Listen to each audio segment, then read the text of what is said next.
All right, hello, Old Testament intro students. This is going to be a video in which I tell you a few things about Ecclesiastes and the Song of Solomon as well, because that's what you're working on now. And then I'm also going to give you a little heads up on the next thing that you're going to be doing. It deals with the introduction to the prophetic literature and the book of Isaiah. So we're going to tackle it all in 20-25 minutes. All right. With Ecclesiastes and the Song of Solomon, reading the textbook, yeah, you can get some information about it, but it doesn't do much for you. The best thing to do is to take the time to read through Ecclesiastes and to read through the Song of Solomon. Ecclesiastes is one of those examples of wisdom literature that it seems very pessimistic. When you look at Proverbs, it's all very practical wisdom, good advice, work hard and you'll succeed. And generally speaking, that's true. But then you get other books like the book of Job, which deals with what happens if you do all the right things and your life falls apart. Where's God in that? That's the issue there. Ecclesiastes is also very pessimistic because it deals with the reality that sometimes things don't go all your way, and sometimes you work hard and you gain stuff and you're still not happy. So what are we to make of Ecclesiastes? Here it is kind of in a nutshell. The best thing to realize is Ecclesiastes starts with that famous phrase, vanity, vanity, all is vanities. That's how some translations have it. Other translations have meaningless, meaningless, all is meaningless. But when you think about it, those are two different things. If you say meaningless, meaningless, all is meaningless, you're kind of like a nihilist or a nihilist. Everything is meaningless. But Ecclesiastes is not nihilism. That's not what it's talking about. At the same time, vanity of vanities, all is vanity, you get the impression that he's saying everything is just materialistic, and that's not what Ecclesiastes is saying either. The actual word in Hebrew that's translated either vanity or meaningless is haval. Think, what the heck is that? Think Abel, as in Cain and Abel. That's the name. And that name, haval, literally means, I will demonstrate it for you. This is the meaning of that word. It's a breath. And therefore, and this is really important to understand the whole thesis of Ecclesiastes. Ecclesiastes isn't saying life is meaningless. He's not saying life is vain. He is saying life is a breath. It's a vapor. It is here today, gone tomorrow. One day you're 20-something-year-old in college, and the next day you're going to be 50 years old with a bad back, and you're going to say, oh my gosh, where did the time go? Because life is a breath. And given that reality, that life is a breath, Ecclesiastes asks the question, what's the meaning of that kind of life? If life is a breath, so therefore it would be translated, a breath of breaths. Everything is a breath. Given that, what's the meaning of life? And that is what Ecclesiastes wrestles with. And as you read it, it seems very pessimistic because it acknowledges that there's a lot of injustice in the world. And sometimes if you work hard, even if you're successful, you're going to die. And your stuff is going to have to be left to your moron kid who's a spendthrift who's going to lose it all within a month. That sometimes happens. But it contemplates the meaning of life. And it says, if you search out for wisdom, a lot of the times you're going to find out in life, when you search out for wisdom, you're going to find a lot of sorrow. And that's kind of one of the main points of Ecclesiastes. And one of the interesting things in Ecclesiastes, and you don't really see this in a lot of translations, is, but I'll try to highlight it for you here. Ecclesiastes actually uses a lot of allusions to the Garden of Eden story, the Adam and Eve story, to contemplate the meaning of life. For example, again, but you don't see it in English, you'll see it in Hebrew. In verse 3, most translations say, what advantage is there for man in all the toil he does under the sun? The actual Hebrew word there is Adam. What advantage is there for Adam in all his toil? And right there, if you know the story of Genesis 2 and 3, Adam was because of his sin, he was cursed to toil the earth. Now, the writer of Ecclesiastes isn't talking about the literal Adam figure back then. He's talking about human beings because the name Adam means man, mankind. So he's talking about the state of mankind against the backdrop of the Adam and Eve story. Because the story of humankind is the story of Adam and Eve. And when you look at Ecclesiastes as a whole, you'll see that over and over again. And if you read through it, with all the pessimism, there's like 7 different times in Ecclesiastes when out of the blue, in the midst of all this depressing stuff, he says stuff like, there's nothing better in your life than to enjoy the work of your hands, because that's what God gave you to do. Like, where'd that optimism come from? Well, think of it back in terms of the Adam and Eve story. They were created to be God's co-regents, to rule his creation, to be his priests, to take care of his creation, and to be his custodians, his gardeners, to care for his creation. That's the vocation of humanity. And if you focus on that, doing well whatever is given to you, you'll be happy. And therefore, he's using that Adam and Eve story to kind of talk about that. In the midst of, life is fleeting, life is a breath. You can't take things with you. But if you just focus on what is here today in front of you and to do it well, you will find enjoyment in that. And that's the best you can do. And when you think about it in life, that really is kind of true. Almost going to sound like Yoda here with Luke Skywalker in The Empire Strikes Back. You know, Luke is on Dagobah and he's all upset because he just wants to go and find his friends and fight Darth Vader and he's not ready yet. And Yoda criticizes him because your eyes are always far off into the future and you're never focusing on what is before you today. And that's where contentment is. And so when you read the textbook chapter on Ecclesiastes, you'll find a lot of the questions you'll be able to answer. And hopefully if you read Ecclesiastes, you'll see those themes coming out. Now the way Ecclesiastes is actually laid out, scholarly-wise, scholars really have a hard time trying to plot out what Ecclesiastes looks like as far as structure. I'm going to verbalize it to you. You can kind of draw this out. I'm convinced that there is a structure to it. It's hard to decipher, but basically it's this. Chapter 1, 1 through 11, acts as a prologue. Kind of lays out the idea that life is a breath, and searching for wisdom makes you sad. That's the prologue, 1 through 11. So 1:12 to 3:22 really focuses on the teacher, his quest for wisdom, and his realization of the futility of life. That's what you get in the second chunk. The third chunk in the middle is basically chapters 4 through 6. And the focus of that is, it's a collection of thoughts, but the primary focus is contemplating the reality of oppression and evil. That's the main thing. After that, in chapter 7 all the way to 10:15, the main focus, if you read all those things, really focuses on wisdom and folly. Okay? So the prologue, the quest for wisdom, contemplating oppression and evil, contemplating wisdom and folly, and then 10:16 to 12:8 is the teacher's conclusion. You know, if you think of it in the parallel section, part 2 is he goes on a quest for wisdom. Here, in this second to last part, he comes to conclusion about life and God. And then the epilogue is in 12:9 to 14. That's kind of how it is laid out. So I think it's one of my favorite books of the Bible, actually. Okay, Song of Solomon. What can we say about Song of Solomon? Along with Ecclesiastes, let's throw this, I'm going to say one thing. The actual historical figure did not write Song of Solomon, and he did not write Ecclesiastes. It's a later writer writing with Solomon as the figure. Okay, because obviously the writer in Ecclesiastes, thinking about what is the purpose of life, he's going to use Solomon as the figure to search wisdom, because Solomon is most associated with wisdom. Same thing with Ecclesiastes. Now, what Song of Solomon? What can we say about Song of Solomon? I doubt many of you read Song of Solomon just for kicks, because it is kind of weird, the way it describes things. And also, it's basically an erotic love poem, when you really get right down to it. And you're not going to find too many pastors giving sermons on the Song of Solomon. But yet, Song of Solomon is considered wisdom literature. What are we to make of this? The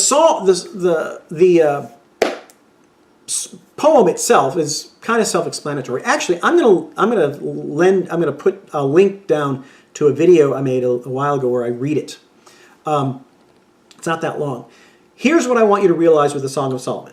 it goes back with the personification of Lady Wisdom and the adulteress, that whole thing. Wisdom is the woman you want to pursue and to marry. At the end of Proverbs, that's why there's that poem to the wise, goodly wife. It's pursuing wisdom. What you see in Song of Solomon is, in an erotic love poem kind of way, the delights and the pleasures of embracing wisdom. Basically, in this sense, it's kind of opposite of Ecclesiastes, because Ecclesiastes says you embrace wisdom, you'll find sorrow. But at the same time, if you pursue wisdom, there is much joy and wonderfulness in it. And so what you get in Song of Solomon is metaphorically that. The pursuit of wisdom is like the pursuit of a love, and you just drink in the delights of that love. So you can kind of see Song of Solomon on those two levels. Metaphorical level of the woman being wisdom, or you could just take it on the basic erotic love poem. It's an erotic love poem about two people in love. And that's really all there is to be said about it. But it's a good poem as well. The more you read it, the more you appreciate it. Okay, with that, that's what you're going to be doing now. After this, we're going to be getting into prophetic literature. And there is a chapter on the introduction to prophetic literature. And then there's the chapter on Isaiah. That's going to be the assignment that comes next. So let me say a few things about that. Give you a little bit of background on the prophets, and then you'll read the textbooks as well. When we're dealing with the prophets, in the Hebrew Bible, there are kind of like three categories of prophets. You have what is called the pre-classical prophets, which are the big names are like Moses was considered a prophet, Samuel, Nathan, Elijah, Elisha. Others are mentioned. But the pre-classical prophets are the prophets who are mentioned in the narrative works that we've gone over, but they don't have books of themselves. We don't have a book of Moses. We don't have a book of Elijah. The story of Elijah is found in 2 Kings or 1 Kings. So pre-classical prophets, basically those prophets mentioned in the narratives. Then you have the classical prophets. The classical prophets take us from roughly 750-ish to 460, 450-ish. It covers the 8th to 6th century. The classical prophets are the prophets that we have the books of. Okay? So under the classical prophets, you have all the prophets. You could divide them further into the major prophets and the minor prophets. The major prophets are the big three: Isaiah, Jeremiah, Ezekiel. Those are the major prophets. Everybody else is considered a minor prophet. Okay? And we'll be going through them. So that's the classical prophets. Classical prophets are the books we have. The third category of prophets, and I mentioned this earlier, is they call the former prophets. The former prophets are those narratives of Joshua, Judges, 1st, 2nd Samuel, 1st, 2nd Kings. Even though they're historical narratives, from the Hebrew Bible's perspective, those are prophetic interpretations of their past. Okay? So the pre-classical prophets are found in the former prophet books. All right. As far as prophecy itself, get out of your mind that prophecy is something like Miss Chloe's fortune-telling crystal ball hotline. That's the wrong way of understanding Hebrew prophets. As far as some facts about Old Testament prophecy, less than 2% of Old Testament prophecy is even messianic in any way. That means 98% of the Old Testament prophecies were basically already done and fulfilled by the time Jesus even came on the scene. Let's put it that way. And less than 1% of Old Testament prophecy deals with anything that, from our vantage point in 21st century, is still be yet to come. Meaning, less than 1% of Old Testament prophecy actually focuses on the age to come. Okay? Most prophecy that you get in the Old Testament, we can study and read and understand what they were prophesying about and how it was understood to be fulfilled in the past. Okay? Once you understand that, you can, what do I do with that? How do I apply that? You can do that yourself. But most Old Testament prophecy, from our vantage point, happened in the past, fulfilled in the past, we can figure it out. Okay? The prophets were not like hysterical babblers, just blah, blah, blah, blah. They weren't that. They weren't fortune tellers of far-off predictions. It's a wrong way to understand prophecy. To put it in a simple way, the famous verse, Isaiah 7:14, behold, the virgin is with child, shall give birth to Emmanuel. There was an original context for that. I can guarantee you, Isaiah was not walking around the streets of Jerusalem in 742-ish BC and just 740 years from now, a baby's going to be born. That's not what he was doing. That prophecy has an original context that had an original meaning and an original fulfillment. That's why they kept the prophets. That's why they kept the prophecy. If there wasn't fulfilled within a generation, that prophet was deemed to be a false prophet, and they would not have kept those prophets. For example, in the days of Jeremiah, this was right before the fall of Jerusalem. There was another prophet called Hananiah who was encouraging the King Zedekiah, to rebel against Babylon. And Hananiah said, I'm speaking for the God of Israel. Throw off the yoke of the king of Babylon and God will raise you up. And the king likes that. Jeremiah came in and said, no. Babylon is your yoke that you have to wear because you've been disobedient to God. You better not rebel, because if you rebel, Babylon's going to come in and destroy everything.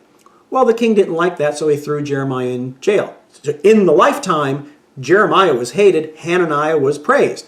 But then guess what happened? Babylon came in, destroyed everything, and once he destroyed everything, the remnant of Jews who survived, they said, we're keeping Jeremiah's prophecy because what he said was proven to be true. And Hananiah's stuff, we're getting rid of that.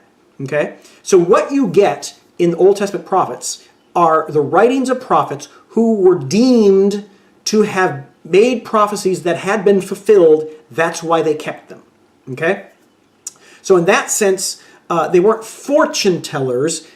Scholars say they were forth tellers.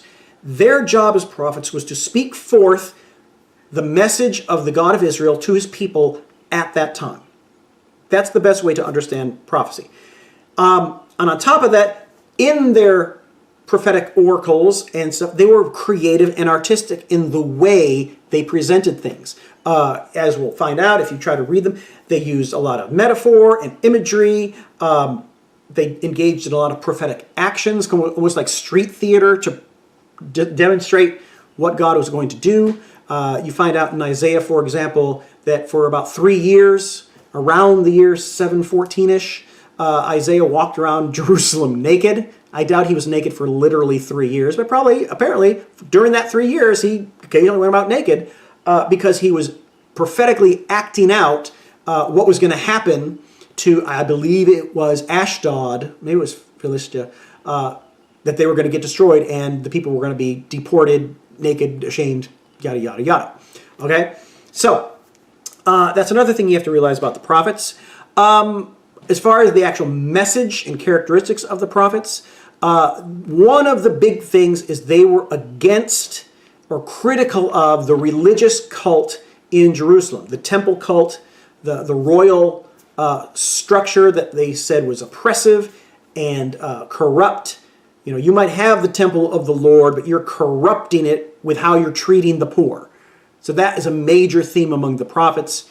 And so basically, if you ever try to read, well, you will read some of the prophets. Basically, most of the prophets go something like this. An accusation against the people or the royal house of sinning and breaking the covenant. Accusation. A call to repentance. If you repent, God will forgive you.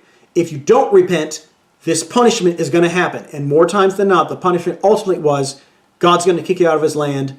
You're going into exile. Okay? But then, after the accusation, the call to repentance, and the judgment, there also is then a added prophecies a lot of after the judgment, there will be a restoration. Kind of like after you get spanked by mom and dad, they're going to sit you on your bed and tell you that I love you and I want you to be a better person. So there's that as well. There's a promise of restoration. Okay? And so you'll kind of see that. And so in that sense, The prophets, and this is a good phrase to know, the prophets were considered to be covenant enforcement mediators, meaning their number one job was to speak to the people of Israel, of Judah, and to not necessarily predict far off future events, but to have them look backward to their commitment to the covenant, and they called them to stay faithful to the covenant. And if you don't stay faithful to the covenant, you're going to experience the curses in the covenant. If you stay faithful to the covenant, if you stay faithful, you'll experience the blessings. If you break the covenant, you'll experience the curses. That's kind of the job of the prophets. Most of the prophets, they would prophesy during the time of the Assyrian domination in the 8th, 7th century, Babylon, which is the 6th century, and then later on in Persia, as we've kind of gone through as well. All right, so I think that's a little background on the prophets. Now the book of Isaiah. Oh, really fast, because I don't want to spend too much more time on this long video. The book of Isaiah is 66 chapters. Most scholars recognize, at the very least, there are two sections to Isaiah. Isaiah 1 through 39 is set clearly in the 8th century. That's the time of the historical Isaiah, Kings Ahaz, Hezekiah, that time period, okay? And so that's 1 through 39. After there's an introduction, there's a little prologue. The first major event mentioned is Isaiah 7:4. Is Isaiah chapter 7, the Syro-Ephraimite crisis that we've talked about before. And it ends with Sennacherib's invasion. That is Isaiah 1 through 39. 8th century time period. As soon as you get to chapter 40, it's a call to come out of exile. Well, they came out of exile in 539. So basically between chapter 39 and chapter 40, there's a span of about 160 years. And so most scholars recognize that Isaiah 40 to 66 was written at a later time, probably not by the historical Isaiah, unless he lived to be 300 years old, which he didn't, but probably it was written probably by what they call the Isaianic school. Isaiah was a prophet, but he had a school of prophets who continued his work, and so they were probably prophesying in his name in chapters 40 to 66. And those chapters 40 to 66 deal with the call to come out of the exile, couching the return of the exile from the exile to be like a new exodus, a new creation of God's people. And in those chapters is where you find some of the famous servant songs, which, if you know your New Testament, some of them are applied to Jesus. But in the original context, they're about the remnant of Israel coming out of Babylon. But then, given that, New Testament writers take that and then again say Jesus is like that, but bigger. Okay, but I can't go into all the detail with Isaiah right now. That should be enough for you to, when we get to the prophetic stuff, you can read that, answer that stuff, and then based on your homework and stuff, my next video, I might say a few more words about Isaiah, and then I'll give you a heads up for Jeremiah. Okay, thanks.